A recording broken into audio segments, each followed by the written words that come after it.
Salut tout le monde, c'est Alice. Merci de visionner à nouveau une de mes vidéos. Aujourd'hui, je vous retrouve pour qu'on discute un petit peu d'un sujet qui me tient beaucoup à cœur.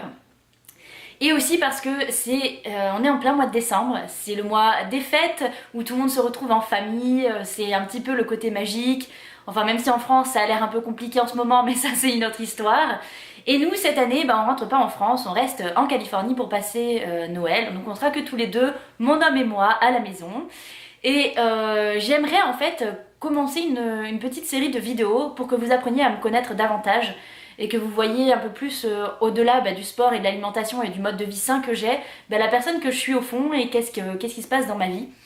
Et qu'on puisse ouvrir une conversation sur la vie en général et sur ces choses qui se passent tous les jours et dont on est tous sujets, mais aussi toutes ces choses qui m'ont permis de devenir la personne que je suis aujourd'hui, aussi bien dans mon corps, bien dans ma tête et prête à faire plein de choses et à vivre ma vie à fond. Parce que je sais qu'on est encore très nombreux à se bloquer et à à ne pas oser en fait faire certaines choses par peur ou tout simplement parce que on pense que ce n'est pas la bonne solution ou parce qu'on ne va pas y arriver aussi. Enfin, plein de petites choses en fonction des personnes peuvent nous arrêter et nous empêcher d'atteindre vraiment ce qu'on souhaite. Et c'est vrai que à la base, moi je suis une personne de très spontanée. J'agis beaucoup plus à la passion, j'agis comme à l'instinct en fait, comme je le sens, plutôt que de m'arrêter et de réfléchir quand je dois faire des choix. Et maintenant donc j'apprends aussi à être plus réfléchie et à trouver un juste milieu entre les deux parce que j'avais tendance à tomber dans l'extrême et à vraiment sauter dans l'action quoi avant de réfléchir à quoi que ce soit. Et ça m'a amené à des choses pas forcément cool. Mais bon, c'est pas le sujet. Et aujourd'hui donc voilà, je commence ma petite série sur les vidéos J'ai osé. Et celle-ci, c'est très personnel comme vidéo, c'est J'ai osé tout quitter par amour. Parce que je pense que c'est important de vous parler aussi de l'espoir, des belles choses qui se passent dans la vie et qui n'arrivent pas forcément qu'aux autres. Ça peut aussi vous arriver à vous lorsque vous le souhaitez vraiment. On commence à me poser beaucoup de questions là-dessus aussi, parce que vous commencez à voir apparaître Brice sur certaines de mes vidéos, vous le voyez aussi sur mes réseaux sociaux. Et je ne tiens pas à le mettre en devant de tout ça, hein, c'est juste qu'il fait partie de ma vie, donc c'est normal aussi que vous l'aperceviez. Et vous commencez à me poser des questions sur le fait de comment on s'est rencontrés, et aussi pourquoi je vis en Californie, qu'est-ce que je fais ici. Donc ça me semblait important de vous faire cette vidéo pour vous y répondre, parce que tout simplement, j'ai tout quitté la France, tout ce que j'avais, pour venir vivre en Californie, m'installer avec Brice qui lui vivait déjà ici lorsque on s'est mis ensemble. Donc c'est pour ça que j'ai quitté en fait tout ce que je faisais en France. En 2015, j'ai fini ma 4e année de psychologie pour devenir psychologue clinicienne. J'avais fini mon stage de fin d'année, tout s'était très bien passé et j'attendais en fait les réponses pour le Master 2. Et donc en 2015, j'avais besoin de partir en vacances, de prendre l'air et de couper un petit peu avec ma vie en France. Et c'est quelques mois plus tôt en fait, j'ai repris contact avec Brice parce qu'on se connaissait déjà depuis le lycée. C'est-à-dire que Brice et moi on s'est rencontrés en seconde, on était dans le même lycée. Donc on était amis à ce moment-là, mais pas super proches, on se connaissait juste. On a eu une petite histoire qui a duré très peu de temps en terminale quand on avait 17 ans. Mais ça n'a pas duré, voilà, parce que moi j'étais jeune, j'étais impulsive aussi à cette époque-là, j'étais pas prête pour rentrer là-dedans. Et pendant des années on s'est perdu de vue, pendant qu'on a fait chacun nos études, que lui a fini donc les siennes, ses études d'ingénieur, qu'il a fait son stage de fin d'année aux États-Unis et il a été embauché par la suite, d'où le fait qu'il était déjà ici lorsque l'on s'est revu.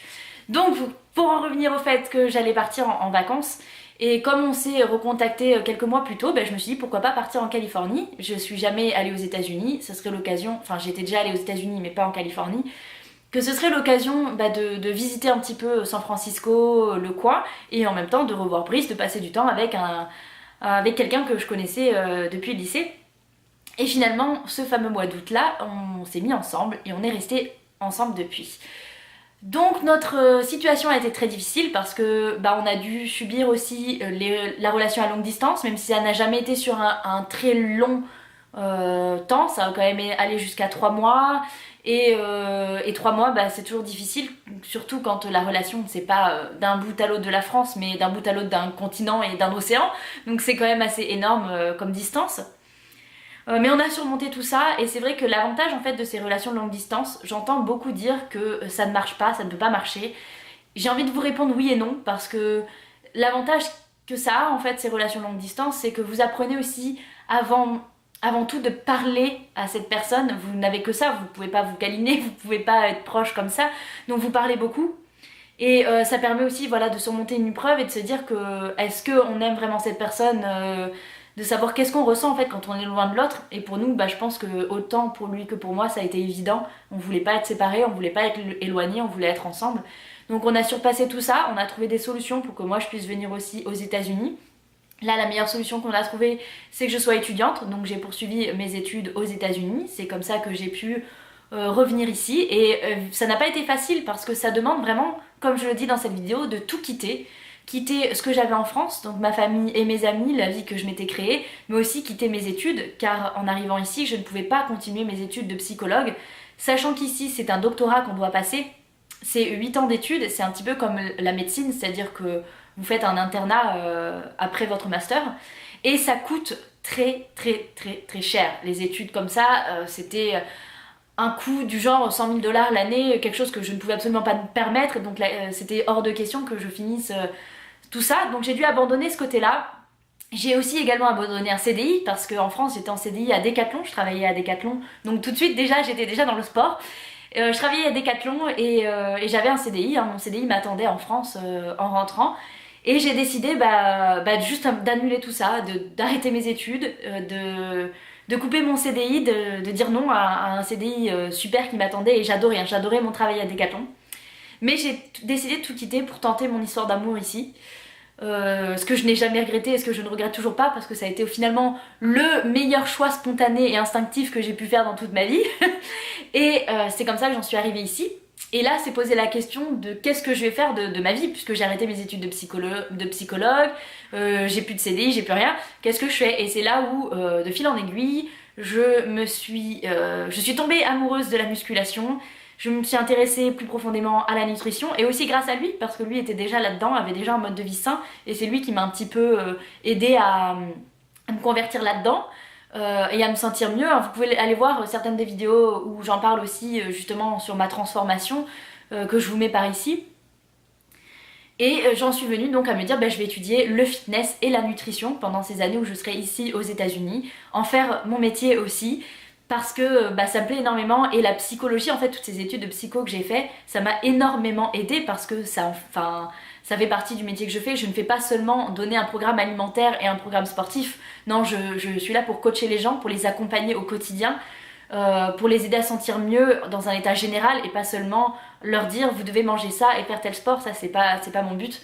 Mon but, c'est vraiment que la personne trouve en fait son mode de fonctionnement, son mode de vie qui lui plaît. Mais bref, on s'éloigne un petit peu là.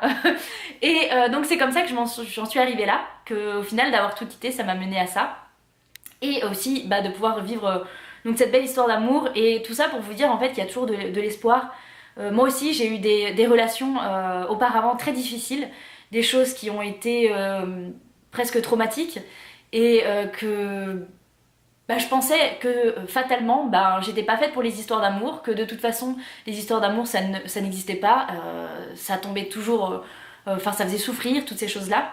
Et j'entends encore beaucoup d'entre vous le dire, vous dire que voilà, l'amour c'est comme ci, c'est comme ça, et j'ai envie de vous apporter un petit peu d'espoir aujourd'hui, un petit peu d'amour aussi, en vous disant que tout n'est pas perdu, que simplement il faut apprendre aussi à être bien avec soi-même, et à être complètement en clair avec ses principes et ses objectifs, et à être vraiment bien dans ses baskets et dans sa tête, pour pouvoir rencontrer aussi l'homme qu'il vous faut.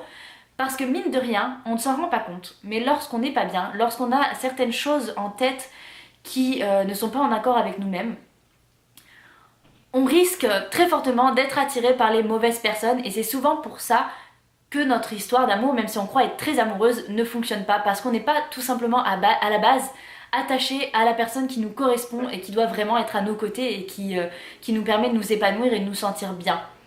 Et ça c'est la plus grosse des difficultés, et qu'on a beaucoup, on a énormément en fait de critères, on a des attentes en fait qu'on met en place dans notre histoire d'amour et ça nous permet pas en fait de s'ouvrir suffisamment et d'être assez d'avoir assez de recul sur ce que l'on souhaite véritablement dans une relation et donc on va aller s'attirer par des personnes qui ne sont pas les bonnes pour nous. Alors que lorsqu'on laisse abandonner tout ça, qu'on décide enfin de vivre pour soi et d'être soi-même, c'est là où on se rend compte que certaines personnes pour qui on ne serait pas forcément attiré à un premier abord, je sais plus parler, nous finalement sont ces personnes qui sont bonnes pour nous et qui nous apportent l'amour dont on mérite et dont on a besoin.